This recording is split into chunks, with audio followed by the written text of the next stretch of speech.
Hello everyone. तो स्वागत है आप लोगों का हमारे एक प्यारे से चैनल फील फिजिक्स विथ अंकित पे। जैसा कि आप लोगों को पहले से ही पता होगा कि हम लोग एक क्लास 10th से रिलेटेड फिजिक्स का इलेक्ट्रिसिटी का एक सीरीज स्टार्ट किए थे। हम लोग क्लास 10th का इलेक्ट्रिसिटी से रिलेटेड एक सीरीज स्टार्ट किए थे। उसी सीरीज में हम लोग नेक्स्ट वीडियो आज बनाने जा रहे हैं। टाइम की थोड़ी सी कमी हो गई है क्योंकि क्लासेस जो है यहाँ पे आर्या मिशन में स्टार्ट हो गया है, तो उस वजह से थोड़ा सा टाइमिंग को लेके इशू हो रहा है, लेट वीडियो डला रहा है, थोड़ा सा उसको एडजस्ट करेंगे और मेरे प्रॉब्लम को भी समझेंगे। तो चलिए शुरू करते हैं। पहले के वीडियो में हम लोगों ने देख लिया था, सबसे पहले इंट्रो था इलेक्ट्रिसिटी का, जिसमें हम लोग पढ़े थे इलेक्ट्रिसिटी का जो इंट्रो था, जिसमें हम लोग पढ़े थे कि ये जो चार्जेज है वो क्या चीज़ होता है, चार्जेज क्या है। उसको देखने के बाद उसके प्रॉपर्टीज़ को देखे थे, चार्जेस के प्रॉपर्टी को। उसको डिटेल में समझने के बाद हम लोगों ने इलेक्ट्रिक पोटेंशियल समझा था। क्या समझा था? Electric potential. इलेक्ट्रिक पोटेंशियल वही जो इन्फिनिटी से उठा के ला रहे थे चार्ज को, इलेक्ट्रिक पोटेंशियल। उसके बाद हम लोगों ने नेक्स्ट टॉपिक देख लिया था पोटेंशियल डिफरेंस, पोटेंशियल का डिफरेंस। आज जो है, आज हम लोग एक नए टॉपिक का बात करेंगे जिसका नाम होगा रेसिस्टेंस। क्या नाम होगा? रेसिस्टेंस। तो वीडियो को ध्यान से देखिएगा और अगर अच्छा लगे वीडियो तो लाइक भी कर दीजिएगा, शेयर वगैरह तो खैर जानवे करते हैं, इतना बोलने का ज़रूरत नहीं है। तो स्टार्ट करते हैं रेसिस्टेंस। रेसिस्टेंस जैसा कि नाम से ही पता है, नाम से ही क्लियर है कि कहीं ना कहीं कोई अवरोध उत्पन्न करने की बात की जा रही है। लाइफ में भी ऐसा होता है हम लोगों के साथ। ऐसे बहुत सारे लोग होते हैं जो आप कुछ अच्छा कीजिएगा तो उसको रोकने के चक्कर में रहते हैं। किसी आपके अच्छे वर्क को मतलब कहिए तो कि उसको एक तरीके से आपको लाइफ में आगे बढ़ने से रोकने का कोशिश करेंगे। उसी को उन लोगों को भी वहाँ से रेसिस्टेंस ही समझ सकते हैं। तो चला देखिए कि ये रेसिस्टेंस है क्या। आप लोगों को पता है कि मान लीजिए सिंपल सा एक कंडक्टर ले लिए, सिंपल सा एक हमारे पास कंडक्टर है, सिलेंड्रिकल कॉइल का कंडक्टर है, वायर है एक, ठीक है। तो इस वायर में जब हम पोटेंशियल डिफरेंस देंगे, मतलब इस वायर को जब हम बैटरी से कनेक्ट करेंगे, लीजिए बैटरी से कनेक्ट कर दिए, इस वायर को जब हम बैटरी से कनेक्ट कर देंगे, बैटरी से कनेक्ट कर देंगे और इसमें एक स्विच भी लगा देते हैं ताकि करंट को कंट्रोल किया जा सके। के नाम का एक स्विच है, ये बैटरी है, ये प्लस टर्मिनल, ये माइनस टर्मिनल। तो इतनी सी जानकारी तो है ही आप लोगों को कि करंट जो है हमेशा, जो कन्वेंशनल करंट है उसका डायरेक्शन हाई पोटेंशियल से लो पोटेंशियल की तरफ होता है। इसका मतलब ये है कि करंट हमेशा पॉजिटिव टर्मिनल से निगेटिव टर्मिनल के तरफ भागेगा। करंट कहाँ जाएगा? पॉजिटिव से निगेटिव की तरफ। इसका मतलब जैसे ही स्विच को हम लोग ऑन करेंगे, करंट यहाँ से यूँ करंट जो है इस तरीके से होते हुए इस कॉइल से जाएगा, फिर इधर जो है जाएगा करंट, फिर निगेटिव की तरफ आ जाएगा। और आप लोगों को पता है कि इलेक्ट्रॉन का जो मोशन होता है वो अपोजिट टू द करंट होता है। इलेक्ट्रॉन का मोशन कन्वेंशनल करंट के डायरेक्शन के अपोजिट होता है। ये सब चीज़ बेसिक बातें हैं, इतना पता है आप लोगों को। अब ज़रा देखिए कि हम लोग यहाँ बताना क्या चाह रहे हैं। सिंपल सा बात है कि अगर ये कॉइल है, मान लेते हैं कॉपर का कॉइल है, वायर किसका है? कॉपर का। कॉपर मटेरियल का अगर ये कॉइल है तो सिंपल सा बात है कि इसमें खाली इलेक्ट्रॉन होगा, ऐसा संभव नहीं है।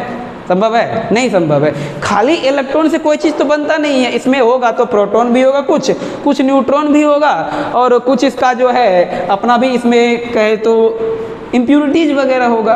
तो बहुत सारा ऐसा यहाँ पे इसमें एलिमेंट्स होता है जो करंट को फ्लो होने से रोकते हैं। सिंपल सा बात है, आप लोगों को पता है कि करंट फ्लो मतलब क्या? Motion of electron.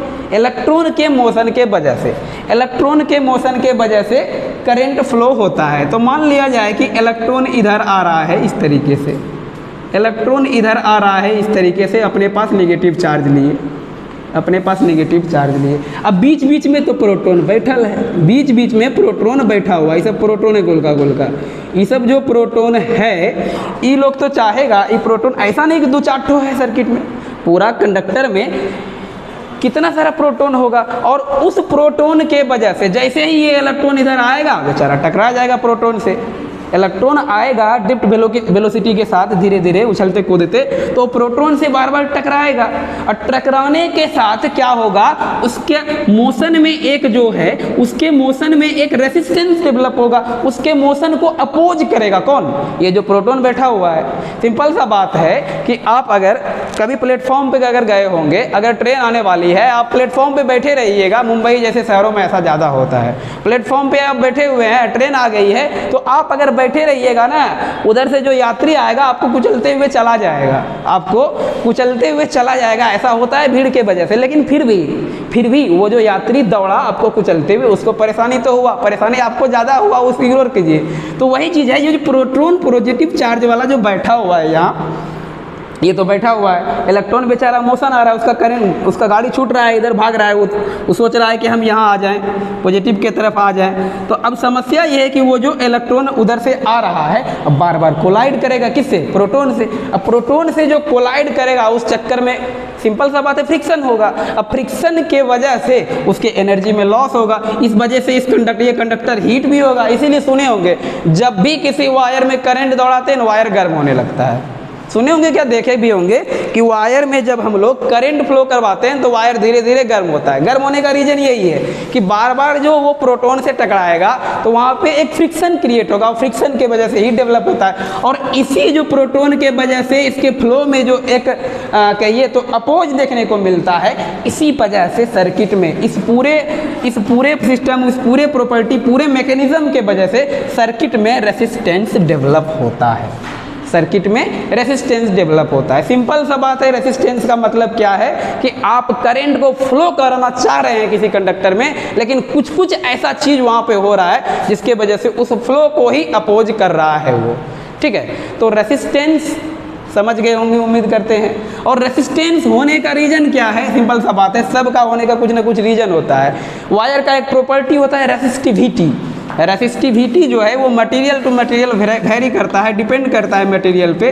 रेसिस्टिविटी के वजह से ही उसमें रेसिस्टेंस होता है, रेसिस्टिविटी के वजह से ही रेसिस्टेंस होता है उसमें। तो अब समझते हैं, इलेक्ट्रिसिटी में रेसिस्टेंस को हम लोग जनरली डिनोट करते हैं कैपिटल आर से। किससे, कैपिटल आर से। और ये रेसिस्टेंस जो है कैपिटल आर से डिनोट कर दिए। अब देखते हैं कि इस रेसिस्टेंस का क्या कहानी है, थोड़ा डिटेल में समझते हैं। तो एक टॉपिक पढ़ना होता है क्लास 10th में जिसको बोलते हैं factors affecting the resistance of any object, any conductor. Factors affecting the resistance of any conductor, देख लेते हैं वो क्या चीज़ है। अब ध्यान दीजिएगा, ज़रा ध्यान दीजिएगा कि अगर हम बोले कि रेसिस्टेंस, चलिए ठीक है, आप लोग एक एक्सपेरिमेंट किए हैं तो ठीक है, नहीं किए हैं तो कर लीजिएगा। एक बैटरी लीजिए, एक सिंपल सा बैटरी लीजिए, मान लीजिए यहाँ पे एक बैटरी है, ये एक बैटरी है, बैटरी लीजिए। उस बैटरी से एक वायर लेके एक बल्ब जलाना है, नॉर्मल एलईडी छोटा वाला ले लीजिएगा, 2-4 रुपये में मार्केट में मिलता है, ठीक है। तो उस बल्ब को जलाने के लिए उस बल्ब को जलाइएगा और वो एक लॉन्ग वायर से कनेक्ट कीजिएगा, लॉन्ग वायर से। जो कह रहे हैं सेम टू सेम वैसे ही करना है। लॉन्ग वायर से जब इसको कनेक्ट कीजिएगा ना, देखिएगा बल्ब डिम बढ़ता है कंपैरिजन की छोटे वायर से जलाए तो। सिंपल सा बात है, वायर बहुत लंबा कर देंगे, वायर जब बहुत लंबा कर देंगे तो इलेक्ट्रॉन को बहुत लंबा दूरी तय करना पड़ेगा, क्या करने के लिए, फ्लो होने के लिए, और बार बार जो है अपोज करेगा वो प्रोटॉन जो बैठा हुआ है रास्ते में। तो इस वजह से वहाँ पे ज़्यादा रेजिस्टेंस डेवलप होगा। आपको वहाँ ऑब्जर्व करने लायक बात यह है कि जो लंबा वायर से जो बल्ब जलाइएगा ना वो थोड़ा डिम जलेगा, और जो छोटा वायर से बल्ब जलाइएगा वो थोड़ा अच्छा जलेगा, थोड़ा ग्लो ज़्यादा करेगा। ऐसा किए होंगे आप लोग, जनरली ऐसा होता है। तो इससे ये समझ में आया कि वायर जितना लंबा होगा, वायर जितना लंबा होगा उतना ज़्यादा उसमें उतना ज़्यादा जो है रेसिस्टेंस होगा। इसका मतलब ये हुआ कि रेसिस्टेंस जो है वो डायरेक्टली प्रोपोर्शनल है लेंथ ऑफ द कंडक्टर के। जो कह रहे हैं ध्यान से समझिएगा, रेसिस्टेंस जो है वो डायरेक्टली प्रोपोर्शनल है लेंथ ऑफ द कंडक्टर के। Factors affecting resistance, factors affecting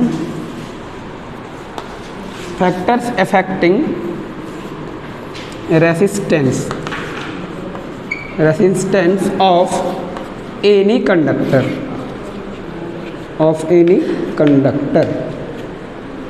factors affecting resistance of any conductor. Simple सा बात है, एक अभी एग्जांपल दिए, अच्छा कट रहा है उधर, कोई बात नहीं। ऑफ एनी कंडक्टर,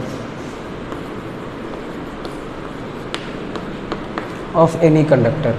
तो ये जो रेसिस्टेंस है वो जितना लंबा वायर होगा उतना ही ज़्यादा होगा किसी भी कंडक्टर में। तो R is directly proportional to L हो गया। और दूसरा अगर बात करें, अगर आप लोग गांव में ज़्यादातर ऐसा करते हैं, जिसके घर में ज़्यादा जो है कहिए तो हाई पावर का इलेक्ट्रिक डिवाइस लगा हुआ है, जैसे आजकल जो है ना आदमी सब बड़ा होशियार हो गया है, होशियार इन द सेंस कि मीटर तो बैठाए हुए है लेकिन उसके ऊपर से ही एक मोटा जैसा वायर गुजार देता है, मीटर से खाली बिजली वगैरह मतलब बल्ब वगैरह को कनेक्ट कर देगा और मेन जो इलेक्ट्रिकल कंपोनेंट है, मोटर हो गया, एसी हो गया, रेफ्रिजरेटर होगा, उसके लिए एक अलग से बोर्ड बना देगा, वहीं से लेगा करंट, ताकि जो है बिल कम आए। तो उस चक्कर में क्या होता है कि वो जो है वो करंट लेने के लिए पावर सोर्स से मोटा वायर लेता है। देखे होंगे कि बोला जाता है घर में कि जितने मोटा वायर देंगे ना उतना बढ़िया होगा, मजबूत भी होगा, प्लस वायर भी नहीं पिघलेगा, जलेगा भी नहीं जल्दी। तो सिंपल सा वहाँ रीजन है कि जितना मोटा वायर लेंगे, जितना मोटा वायर लेंगे उससे पावर जो है अच्छा मिलेगा उतना। इसका क्या रीजन है? इसका रीजन ये है कि जितना मोटा आप वायर लीजिएगा इलेक्ट्रॉन को फ्लो होने का ज़्यादा जगह मिलेगा। सिंपल सा बात है, एक वायर है इतना मोटा, एक वायर है इतना मोटा, और दूसरा वायर अगर थोड़ा सा और मोटा कर दें, थोड़ा सा और मोटा कर दें, हालांकि दोनों का मटेरियल सेम हो, ये भी कॉपर हो ये भी कॉपर हो, तो दोनों में प्रोटॉन जो होगा वो तो स्पेसिफिक होगा, इलेक्ट्रॉन भी स्पेसिफिक होगा। लेकिन क्या होगा कि ये बड़ा वायर के वजह से स्पेस ज़्यादा मिलेगा इलेक्ट्रॉन को मूव करने का। इसी वजह से क्या होता है कि जितना ज़्यादा मोटा वायर होगा उतना ज़्यादा उसमें अच्छे से करंट फ्लो होगा। सिंपल सा बात है। आप 2 लेन पे बाइक चला रहे हैं तो थोड़ा सा नॉमिनल स्पीड में चलाना पड़ता है 30, 35, 40 के रफ्तार में, लेकिन वही 4 लेन मिले तो धड़ के रपेट देते हैं 100 में। ठीक है, तो वही चीज़ है, चौड़ा यहाँ पे रास्ता देखिए थोड़ा फ्री मिल रहा है तो ज़्यादा इलेक्ट्रॉन मोशन अच्छे से करेगा। इस वजह से क्या होगा, इसका मतलब ये हुआ कि जितना मोटा वायर उतना कम रेसिस्टेंस, जितना मोटा वायर उतना कम रेसिस्टेंस। अब मोटा वायर मतलब क्या है, देखिए साइड से जो देखेंगे अगर वायर को साइड से देखिएगा ना, एक सर्कल झलकेगा, छोटा सा सर्कल दिखेगा। वायर को साइड से जब देखिएगा, ऐसे जैसे ये चौक है, इसको ऐसे साइड से देखिए, देखिए गोल वाला हिस्सा दिखता होगा, तो ये जो गोल वाला हिस्सा है इसको बोलते हैं फिजिक्स में एरिया ऑफ क्रॉस सेक्शन। क्या बोलते हैं? Area of cross section, area of cross section. तो जितना, अब सोचिए थोड़ा सा कि जितना मोटा वायर होगा एरिया ऑफ क्रॉस सेक्शन उतना ज़्यादा, जितना मोटा वायर उतना एरिया ऑफ क्रॉस सेक्शन ज़्यादा, और जितना ज़्यादा होगा एरिया ऑफ क्रॉस सेक्शन, इसका मतलब ये हुआ कि जितना ज़्यादा एरिया ऑफ क्रॉस सेक्शन होगा उतना कम रेसिस्टेंस होगा। इसका मतलब R डायरेक्टली प्रोपोर्शनल हो जाएगा 1/A, या फिर R inversely proportional to the area of the, या फिर cross sectional area of the material. जो R होगा वो इन्वर्सली प्रोपोर्शनल होगा cross sectional area of the material का। मोटाई बढ़ाते जाइएगा तार का तो उसका रेसिस्टेंस घटते जाएगा। अच्छा, अब दोनों को अगर मिला दें, दोनों को अगर मर्ज करें तो पता चलेगा, एक रिलेशन क्रिएट होगा, R directly proportional L/A। R directly proportional L, बचा दीजिएगा साइन कर रहा है कोई बात नहीं, R डायरेक्टली प्रोपोर्शनल हो जाएगा L/A, R directly proportional L/A हो जाएगा। अब सिंपल सा बात है, एक चीज़ मैथमेटिक्स में भी पढ़ाया जाता है, फिजिक्स में हम लोग तो 1000 बार यूज किए होंगे, न्यूटन्स लॉ ऑफ ग्रेविटेशन जब पढ़े होंगे तो पता चला होगा कि डायरेक्टली प्रोपोर्शनल हटाने का क्या सीन है। ये जो अल्फा नाम का साइन है डायरेक्टली प्रोपोर्शनल जिसको बोलते हैं, वो उसको हटाने को बोलता है। हम भाग तो जाएंगे लेकिन मेरा आदमी वहाँ खड़ा रहेगा, मेरा आदमी वहाँ पे खड़ा रहेगा। हम हट जाएंगे लेकिन मेरा आदमी रहेगा खड़ा। तो उसको हटाने का एक ही तरीका है, उसको हटाने का एक ही तरीका है कि ये हट जाएगा, वो इक्वल टू में बदल जाएगा, लेकिन उसका एक आदमी आ जाएगा वहाँ पे। कहने का मतलब क्या, एक कांस्टेंट यहाँ लगा देंगे, और यहाँ जो कांस्टेंट आता है इस कांस्टेंट को बोलते हैं, वही पहले जो बताए थे, रेसिस्टिविटी ऑफ द मटेरियल। इसी को बोलते हैं रेसिस्टिविटी ऑफ द मटेरियल। और आप लोगों का एक फॉर्मूला तैयार हो गया, R इक्वल टू ρL/A। बहुत ही इंपॉर्टेंट फॉर्मूला है क्लास 10th के सिलेबस को अगर ध्यान में देखा जाए। ये चूंकि क्लास 10th के सिलेबस के टर्म 2 का सिलेबस है, तो सीधा सीधा यहाँ से डायरेक्ट क्वेश्चन भी बन सकता है कि फैक्टर्स अफेक्टिंग रेसिस्टेंस को एक्सप्लेन कीजिए, कौन कौन से फैक्टर्स पर डिपेंड करता है रेसिस्टेंस। और दूसरी बात क्या कि इस फॉर्मूले को भी डिराइव करने का बात बोल सकता है। इस फॉर्मूले को रेसिस्टेंस का मदर फार्मूला बोले थे, याद है ऑनलाइन क्लास वालों, ध्यान दीजिएगा। इस फॉर्मूले को रेसिस्टेंस का मदर फार्मूला भी बोलते हैं। हालांकि रेसिस्टेंस और सब चीज़ पे भी डिपेंड करता है, जैसे मटेरियल ऑफ द वायर पे रेसिस्टेंस। अब लोहा का तार लीजिएगा तो रेसिस्टेंस ज़्यादा होगा, अब कॉपर का तार लीजिएगा तो रेसिस्टेंस कम होगा। अगर ले लिए सिल्वर का तार तो और अच्छा है, लेकिन सिल्वर कॉस्टली हो जाएगा, ठीक है। तो और एक टेम्परेचर वाला बात आ जाता है कि रेसिस्टेंस और टेम्परेचर का सीन क्या है, उसके लिए एक अलग स्पेसिफिक वीडियो बना देंगे। रेसिस्टेंस का टेम्परेचर से क्या संबंध है, उसके लिए एक अलग वीडियो बनेगा, तो धैर्य रखिए थोड़ा। अब थोड़ा सा जो है इसको एक्सप्लेन करते हैं कि ये जो R equal to rho L by A है, इसमें क्या क्या कहानी बन के आता है। R इक्वल टू एक फॉर्मूला तैयार हो गया, rho into L by A. R equal to हो गया rho into L by A, rho into L by A. एक और डेफिनेशन रेसिस्टेंस का हम लोग दे सकते हैं, एक और रेसिस्टेंस का डेफिनेशन दे सकते हैं कि ये जो R है, ये जो रेसिस्टेंस है, ये जो रेसिस्टेंस है वोल्टेज अप्लाइड बाय करंट के रेशियो के बराबर होता है। मतलब रेसिस्टेंस जो है वोल्टेज और करंट के रेशियो को, किसी भी सर्किट में वोल्टेज और करंट के रेशियो को बोलते हैं रेसिस्टेंस। इससे अगर यूनिट निकालने का हम लोग कोशिश करें, यूनिट अगर निकालने का कोशिश करें रेसिस्टेंस का, तो वोल्टेज का यूनिट तो वोल्ट ही होता है, वोल्टेज का यूनिट वोल्ट। अलेसांद्रो वोल्टा नाम का साइंटिस्ट। आई जो है यहाँ पे एम्पियर हो जाएगा, एम्पियर हो जाएगा यहाँ पे करंट का यूनिट। तो वोल्ट बाय एम्पियर कायदे से यूनिट होना चाहिए रेसिस्टेंस का, वोल्ट बाय एम्पियर। इसको लिखेंगे V बाय ए, लेकिन चूंकि ये लंबा चौड़ा यूनिट हो जाता है तो इसको शॉर्ट में, इन शॉर्ट इसको बोला जाता है, बेसिकली इसको शॉर्ट में बोला जाता है ओम। इसको बोला जाता है ओम। ओम न सिवाय बोला ओम नहीं, ये सर साइमन ओम करके एक साइंटिस्ट हुआ करते थे, जिन्होंने ओम्स लॉ करके एक लॉ दिया था। बेसिकली उस लॉ को भी हम लोग एक्सप्लेन करेंगे, उसका भी एक नेक्स्ट वीडियो आएगा। तो ये जो ओम है ये आपका बेसिकली यूनिट हो जाएगा किसका, रेसिस्टेंस का। और ओम को डिनोट करते हैं, लोटा को उल्टा दीजिए यू, लोटा को उल्टा दीजिए, हो गया ओम, ठीक है। तो इसका यूनिट ओम हो गया। अब जरा देखिए यहाँ पे हम कोशिश करते हैं आर का यूनिट निकालने का, सॉरी आर का नहीं, ये जो रो है, रो इसको बोलते रो है, और इसका यहाँ रो ये सिग्निफाई कर रहा है क्या, रेसिस्टिविटी ऑफ द मटेरियल। यहाँ से अगर क्रॉस मल्टीप्लाई किया जाए तो रो एल इक्वल टू हो जाएगा R A, rho L equal to R A हो जाएगा। यहाँ से रो निकालिएगा तो हो जाएगा R A by L, R A by L. और यहाँ से अगर रो का यूनिट देखा जाए, ये रो का यूनिट देखा जाए तो जरा देख लीजिए रो का यूनिट, रो का जो यूनिट हो जाएगा rho equal to R A by L है, आर ए बाय एल। अब जरा यूनिट लेते हैं, अरे आप इस जगह दिख ही नहीं रहा है। रो का यूनिट हो जाएगा R A by L, R A by L. अब देखिए जरा आर का यूनिट तो अभी तुरंत बताए ओम, और एरिया तो एरिया है, इसका यूनिट है मीटर स्क्वायर, लेंथ का यूनिट मीटर, 1 मीटर गया, 1 मीटर से बच गया आपका ओम मीटर।